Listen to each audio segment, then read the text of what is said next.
Sure, sure. I'll be happy to give you the starting lineup if you want me to. So our leading off will be Daniel Cabrera in center field. 2-hole will be Cade Doty at second base. 3-hole will be Zach Mathis at third base. 4-hole will be Saul Garza behind the plate. 5-hole will be Cade Beloso at first base. 6-hole will be Gavin Dugas in right field. 7-hole will be Hayden Travinsky, designated hitter. 8-hole will be Drew Bianco in left field. And 9-hole will be shortstop Hal Hughes, and Cole Henry will be the starting pitcher. When we met about 3 weeks ago, you talked about the amount of uncertainty kind of being rare for you, as you head into a season. You feeling better about it now that it's closer? Much better, Mike. I feel just with each passing day, I've gotten to know the players better, their strengths and their limitations. I think the players are improving with each passing day. Everybody across the board has improved. As you know, covering us for all the years that I've been here, I like to have about 11 or 12 players that I think are starting players, not just 9. I'd like to rotate a couple of other guys in there. This year I feel like, this weekend we'll probably start 12 different position players, so there'll be 3 other guys that'll start at some point, namely Alex Milazzo, he'll catch on Saturday. Giovanni DiGiacomo will start on Saturday in center field. And probably Wes Toops will get a start in one of the 3 games. But I also think that Maurice Hampton is right on the fringe of being considered a starting player as well. And the rest of the guys, have all improved also, but, you can only put 9 guys' names in the lineup. So we're trying to establish roles for each and every one of them. And they may be a pinch runner, it might be a defensive replacement, it might be a utility infielder, those kinds of things. So I feel good about, where we are with our team lineup-wise. Tomorrow night, it's not our best defensive outfield. So if we had Giovanni in center and Cabrera in right field, then that would be considered our best defensive outfield. But because they're starting a left-handed pitcher tomorrow night, I thought we'd go with this lineup tomorrow. The next day, the lineup will be a little bit different. Not only Milazzo, but there'll be a couple of other changes.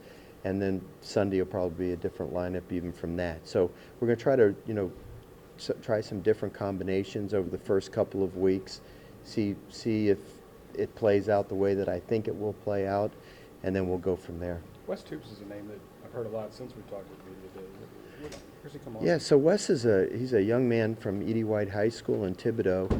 And he can really play the game. He's got a great skill set. His barrel finds the ball. I mean, he's I guess you would call him a Mark Laird, Antoine Duplantis type hitter, uses the whole field. He can hit the ball from line to line.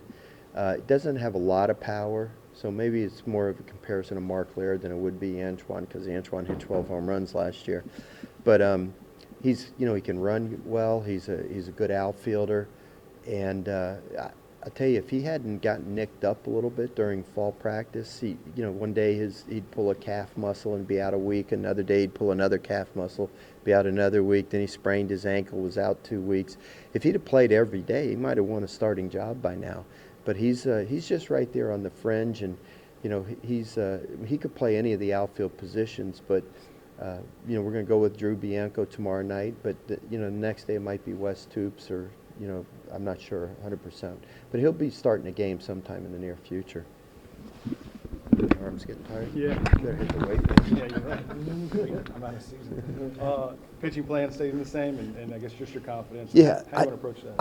I don't think you'll see any of our starting pitchers going beyond 5 innings this weekend.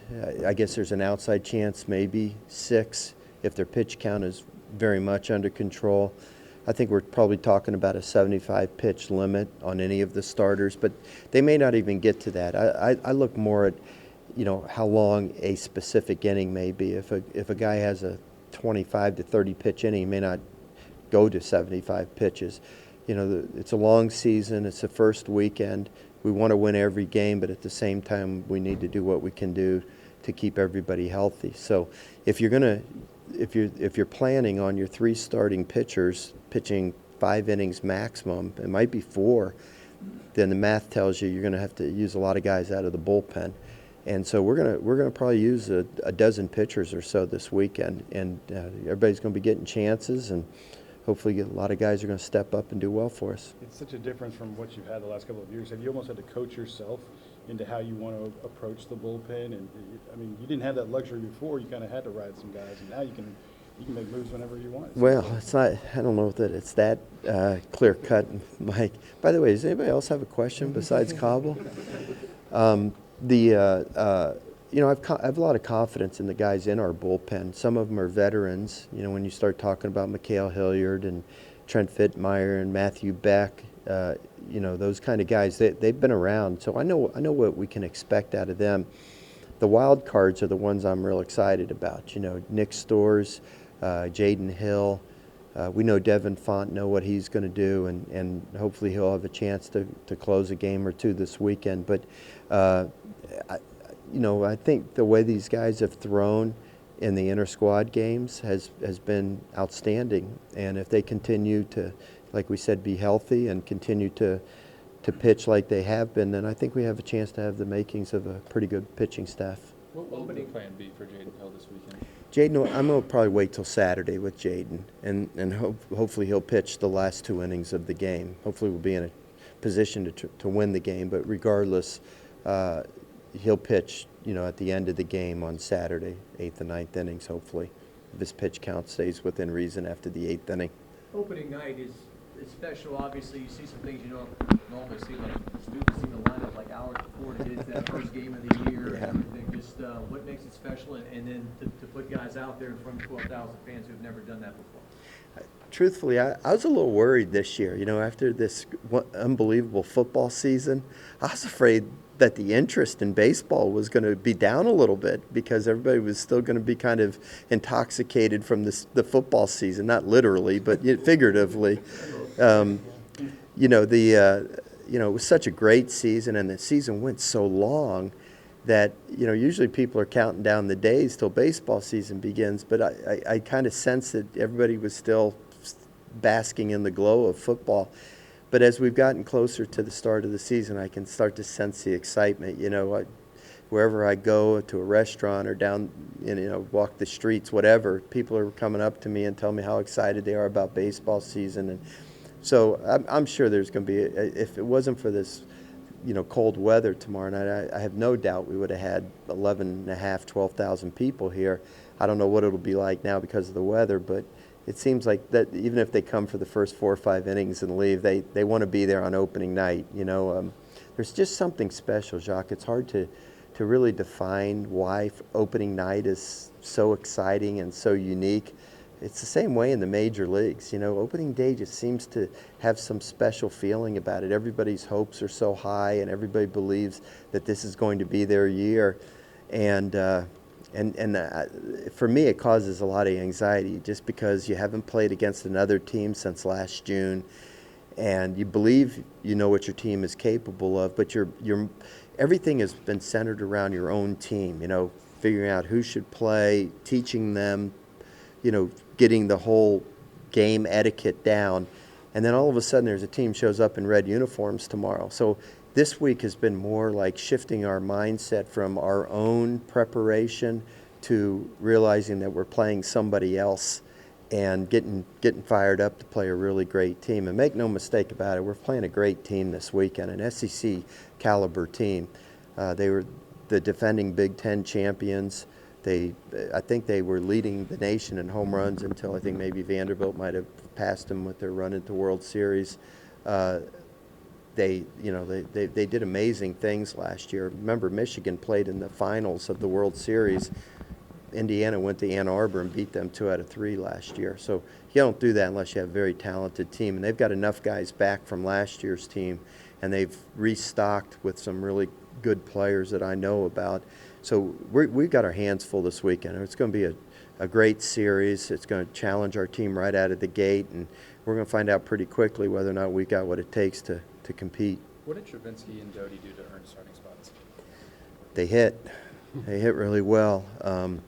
Travinsky and Doty have a unique quality about them as freshmen. I describe it as just them being unafraid. They're not intimidated by anything. They get in that batter's box, and I don't care who they're facing. They're not backing down. They're going to get their money's worth, and they've hit well. You know, Travinsky was hurt for most of the fall. He had a concussion that he had to deal with, so it was a small sample size. He only had about 25 at-bats in the fall, but he hit great.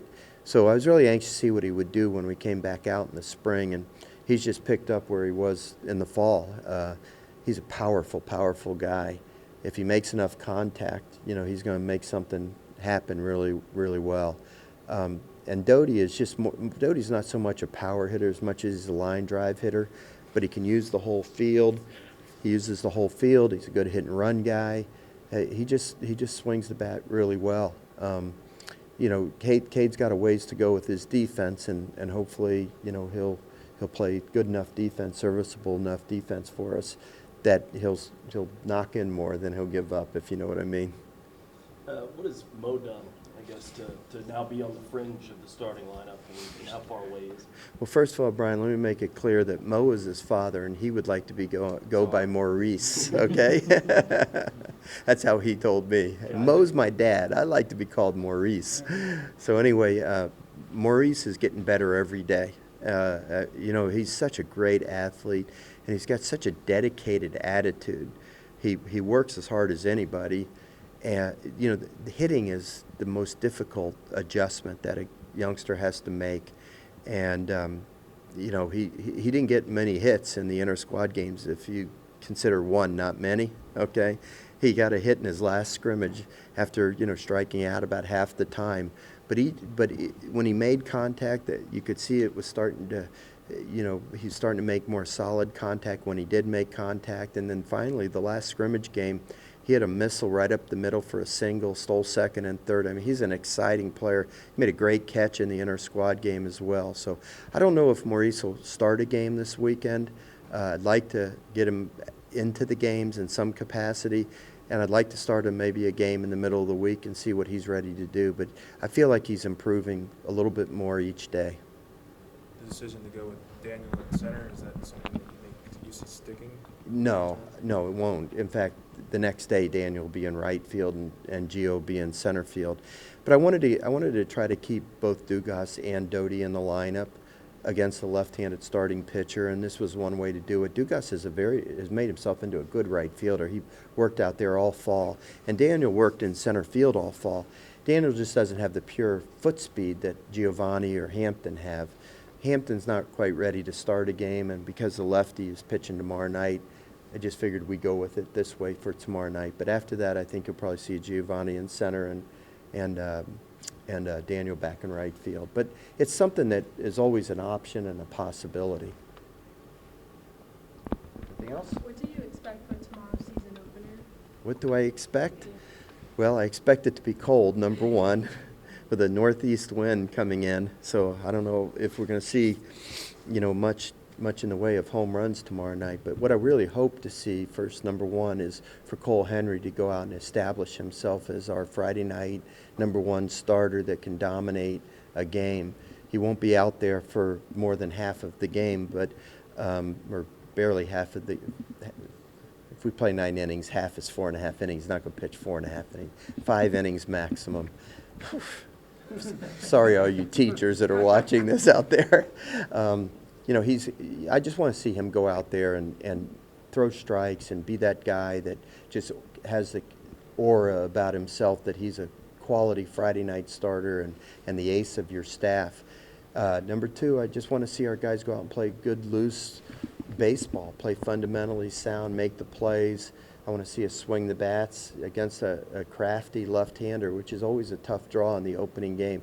You'd almost rather face a guy throwing 98 miles an hour than a crafty lefty that changes speeds on you. But we've done a lot of work preparing for this kind of a pitcher, and hopefully, you know, we'll get some hits and run the bases well, and ultimately, obviously, what you want to see is us win the game. And once you get through that first game, you wake up on Saturday morning, you feel like you're in mid-season form by then. But the first game is just so anxious, and win, lose, or draw, you know there's a long season ahead of you, and one game does not a season make, positively or negative. So, just want to go out tomorrow night, give the fans a good show. Let's see if we can be 1-0 after Friday night. Nolan said y'all started looking for pitchers like Cole and Jaden as power arms and only had the staff about 5 or 6 years ago. Why did y'all start sort of shifting your focus on the pitching staff in that direction? Well, I don't think we've ever shifted it, in all honesty, Wilson. We've always looked for power arms, and we had Anthony Renato, Kevin Gosman, Aaron Nola. I mean, the problem is it's very difficult to hold on to those guys when the pro draft rolls around at the end of their high school careers. And so some of them need a little developing. They might have a powerful, strong arm velocity-wise, but maybe they don't have the command or the secondary pitches. And that's where we come in to try to help them develop into a more complete pitcher.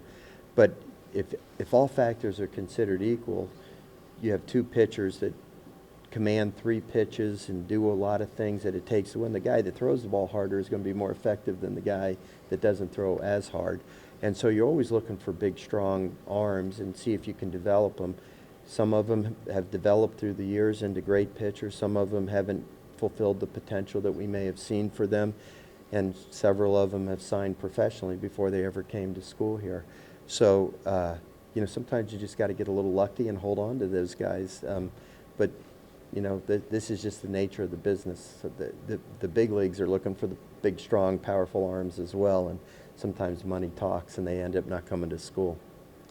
Is Maurice going to catch the first pitch tomorrow night? Yeah, Maurice is going to catch the first pitch. So we'll have a national championship coach throwing to a national championship player. I think that'll be pretty exciting. Real excited. I asked O about a week ago if he could come out and throw out the first pitch, and he said he'd check with his boss first, Kelly, and if she said it was okay, he would do it. So Antoine has been such a trooper. He was scheduled to throw out the first pitch, but when we had a chance to have O do it, we moved Antoine Duplantis to Saturday, and he'll throw out the first pitch on Saturday. And then we have the Little League World Series champions throwing out the first pitch on Sunday, so it's going to be a fun weekend. That's cool.